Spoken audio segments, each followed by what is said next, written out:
À une époque, les gilets jaunes devant le commissaire, où tu t'étais gazé. Oui, en réalité gazé, indirectement gazé. Ce qui veut dire que des personnes ont voulu forcer la porte, la grille du commissariat. Quelqu'un est venu gazer et moi qui me trouvais à 2 mètres à peu près, donc toi tu avais pu filmer, tu avais des images d'ailleurs, avec mon fils qui était avec sa caméra.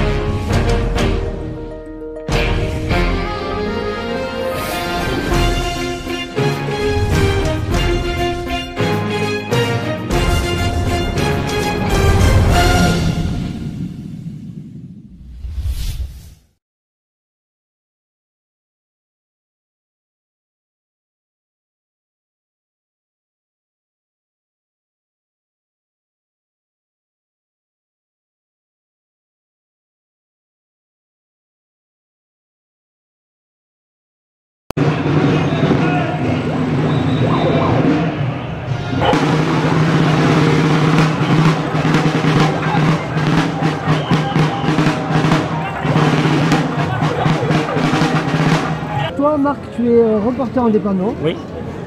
Sur les manifs, on n'en voit plus. Ni la télé, ni la presse, ni le mainstream, rien. Non, non. Qu'est-ce qui se passe, selon toi?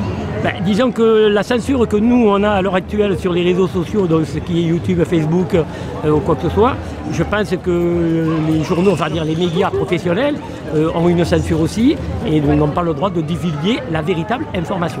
On le voit d'ailleurs sur le nombre de participants dans les manifestations, il y a toujours des chiffres qui sont vraiment, même pas du simple double, ils sont vraiment contradictoires.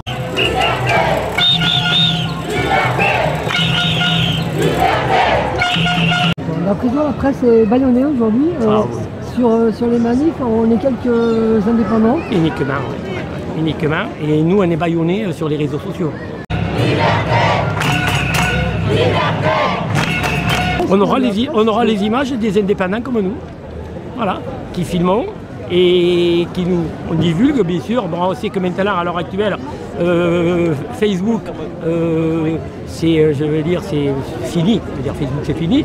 On avait encore YouTube, mais la censure depuis, on va dire, 6 mois, 5, depuis vraiment la crise sanitaire et depuis les 3 derniers mois, la censure est de plus en plus dure.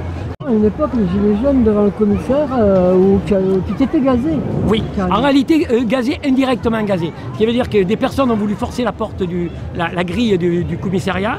Quelqu'un est venu gazer et moi qui me trouvais à 2 mètres à peu près, donc toi tu avais pu filmer, tu avais des images d'ailleurs, avec mon fils qui était avec sa caméra. Touchez pas à nos soignants, touchez pas à nos soignants, touchez pas à nos soignants. L'hôpital, à partir de mercredi prochain, ça va être la catastrophe. Moi je le dis, ceux qui vont m'écouter, ne tombez pas malades. Ça ne sera pas les soignants, mais ça sera en réalité la conséquence de ce qu'on leur a fait.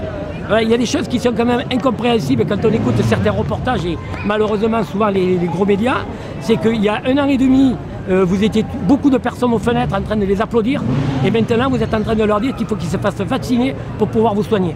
Ça veut dire que vous êtes en train de renier ce que vous aviez porté au haut niveau il y a 1 an et demi en arrière. Ça, je trouve que c'est lamentable. Liberté!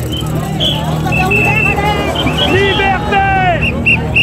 Toi, tu es un indépendant, un petit peu comme moi, tu donnes la parole aux citoyens. Oui. Sans parti pris. Oui. Non, sans parti pris. Est-ce que tu as eu des répressions de la part de la police, des forces de l'ordre? Non, de la police, des forces de l'ordre. J'avais une pression un petit peu à l'époque avec le commissaire d'Avignon, on ne va pas le nommer parce que bon, depuis normalement, d'après les informations que j'ai, il est à la retraite. Non, on ne peut pas dire, il me laisse quand même travailler, on va dire. Bon, il faut voir que les manifestations qu'on a à l'heure d'aujourd'hui n'ont rien à voir avec les manifestations des Gilets jaunes où là il y avait de la violence. Je remercie les médias, toute publication. Voilà, merci à vous pour votre courage parce que voilà. Si les médias,